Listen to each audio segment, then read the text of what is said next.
in our online classes,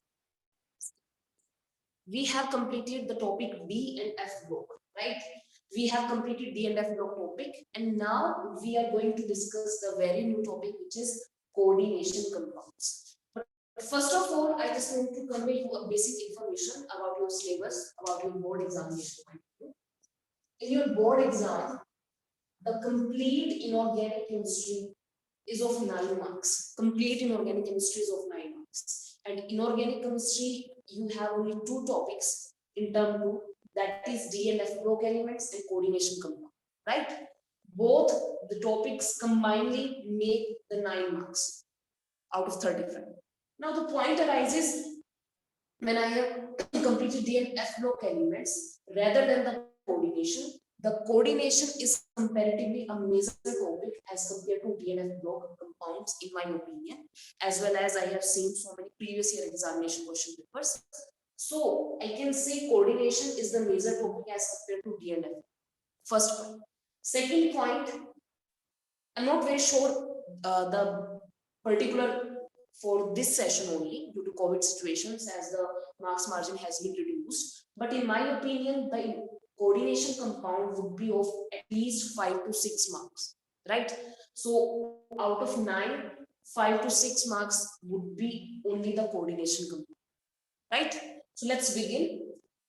First of all, before starting the coordination compound, I just want to tell you that in coordination compound, we have to start with the topic D block elements. My dear students, we have already completed D and F block elements, and now we are going to discuss coordination compound. But I just want to explain you the coordination compounds are kind of sub part of D block elements. I'm saying coordination compounds are formed by D block elements. Now the question arises, why the coordination compounds are only possible? Sorry for that.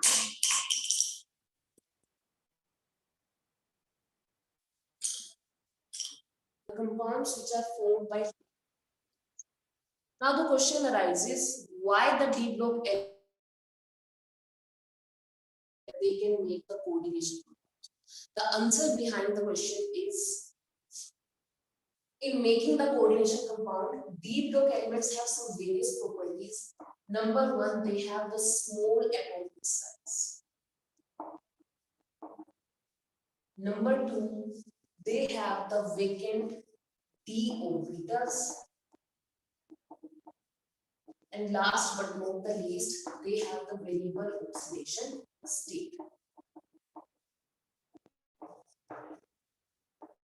Right? Due to these 3 particular reasons, we can explain why our D block elements are capable of making coordination compounds. Small atomic size, vacant d orbitals, and the variable oxidation state. Now the question arises, what actually coordination compounds wants to define us? ये तो हमने समझ लिया कि D block elements जो है वही इन compounds को form कर सकते हैं. ये भी समझ लिया कि वो form क्यों कर सकते हैं. But the question arises, what do you mean by the coordination compounds? इसका हमारे real life में benefit क्या है? Why do we need to study these compounds? First of all the D block elements, scandium, titanium, vanadium, copper, manganese, cobalt, nickel, and so on. These compounds can make a lot of compounds, like as let me take a very simple example of chromium with ammonium ion, like this. ठीक, ये जो हमारा chromium है, that is my D block है. इसके साथ जो हमारे compounds जो हमने attach कर रखे हैं, जब chromium in different type of compounds के साथ एक linkage create करता है, एक bond create करता है, उस केस में जो मेरे पास formation आती है, that is known to be what? That is known to be coordination. अब the question ये होता है कि जब chromium ion है और एक different ions के साथ खुद को attach कर सकता है, क्या हम इनको एक specific नाम दे सकते हैं?